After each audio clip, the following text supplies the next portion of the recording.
Welcome back to the next bit bite-sized. I'm Hannah McQueen, founder of Brightly.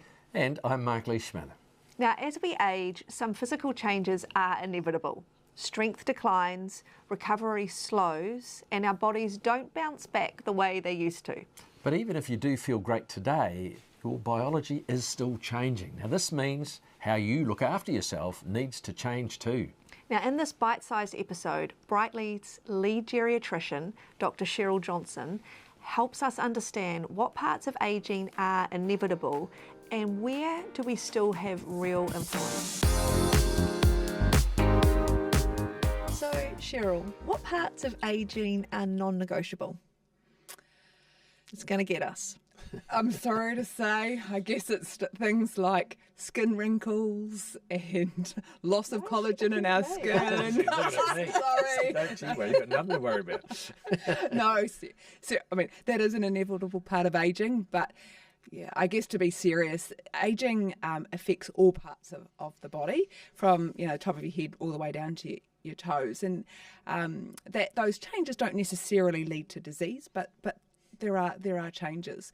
As an example, or some examples, our cognitive processing speed does tend to reduce a little bit as we get older, and our working memory, which is kind of the information that you need to use on whatever task you're doing at the moment. We have changes in our kidney function and our kidney cells, and so we don't tend to process drugs the same way. Drugs affect the body of an older person slightly differently than they do a younger person. We have some changes in our immune system. Older people aren't always as responsive to vaccinations as younger people are. There are changes in our cardiovascular and respiratory systems as well. But they don't tend, as I say, cause ageing. It's just part of that change and part of that slowing. All piling together and just it's not always shrink. Pretty. So I need hope at this point. Sure. What can we affect? What can we do to stave that off? We can affect so many things. And I think some of that already starts when we're younger, but even as we're older, there's so much that we can do. And it's about having having an assessment to look at that whole of the person, what we call a comprehensive geriatric assessment, looking at everything, and then targeting each of the areas of concern. And so that's what we do at Brightly. So we have this whole of person assessment looking at all the domains of ageing and all of the sort of the giants, or the geriatric giants we talk about of ageing, putting in an individualised, bespoke and targeted plan. And then we walk alongside that person with our health coaches to keep them on track and working with them so that they can achieve their goals and improve things. Okay, so if prevention is the name of the game, getting ahead of those geriatric giants, as you say, what is the first step you think someone should take? Get an assessment. Come and see us at Brightly. No matter where you are on that ageing journey, right? So, because I guess that starts from, well, that's a question. You've got those who are pre-frail, so no obvious symptoms, most likely younger. Their body might be changing, they might not be aware of it, or maybe their body's not changing, but it's at the earlier stage, and you want to stay that way for as long as possible. And then you've got those who are at early stages of frailty, and those who would say, I'm well in the throes of ageing and I can't do anything about it.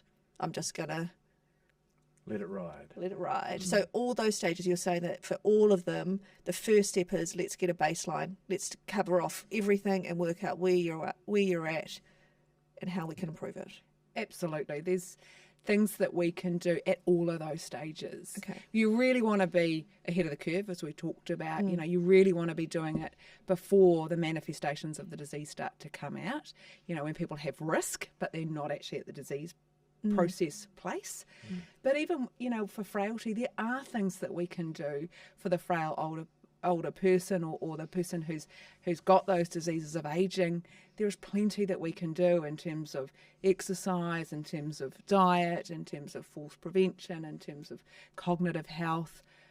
and supports and even simple things like getting legally set up and getting everything in place as they continue to age. What about the health conditions or lifestyle choices, I suppose, that can accelerate age?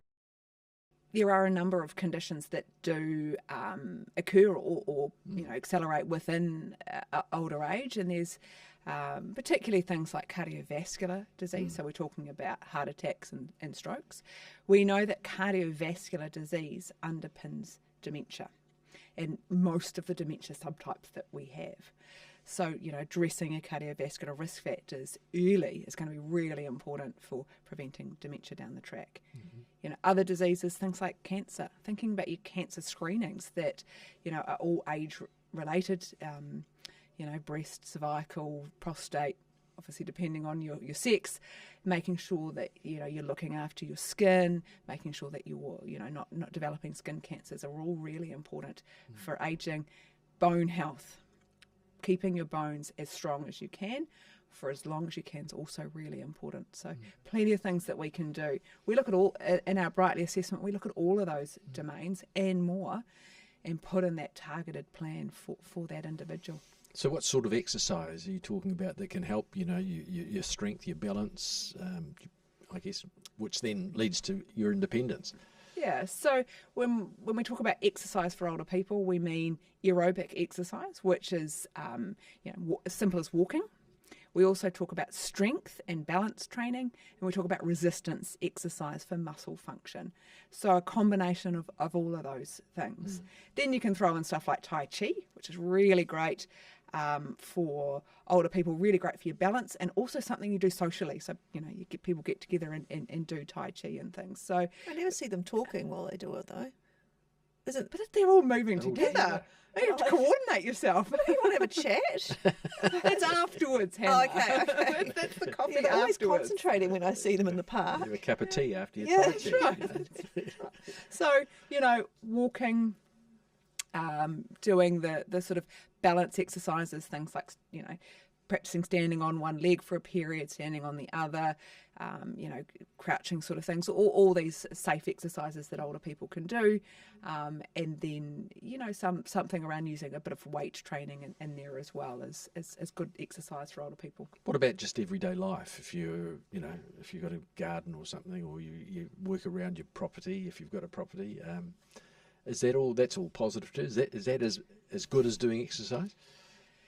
It's all about how much of a sweat you get up. Pulling a few weeds out, No, but if you're doing some good old digging and really, getting a sweat on it, that's He is sitting on the ride-on mower. No, Let's not be anymore. honest. Let's be honest. I'm having to push these days. Oh, really? It's harder, yeah. Your push mower's good. Right on, not so much. Good for podcasts. Yeah, true that. Okay, so 3 habits that you'd recommend to try and maintain aging well. What would they be? Exercise. I've already talked about that. Watching how much alcohol you drink. No, I'm good. I'm good Okay. there. Yeah, Excellent. excellent. Just Just checking. And the other thing is looking after your medical conditions or your health conditions and making sure they're as optimised as possible. okay. And if we had a 4th thing? Get your Brightly assessment. Nice. Oh, very good. I saw what you did there. What can people in their 40s, 50s and 60s do now that could improve their lot for later in life? What would you suggest? All of that stuff we've just talked about. Right. So, aging just doesn't happen overnight. You don't suddenly wake up and, I'm old now. There's things that have been happening over those decades. So, it really is about keeping what you have at the moment for as long as you can. So getting into good habits when you exercise. So I exercise every day. I have a 45-kilo dog that requires a walk every day, rain, hail or shine, and it's just part of our day routine. So it's really important to continue to do that. We talked about maintaining or getting assessments around your risk factors and what other diseases you might be at risk of, and putting in interventions to address them. Can you overdo it? Exercise, probably.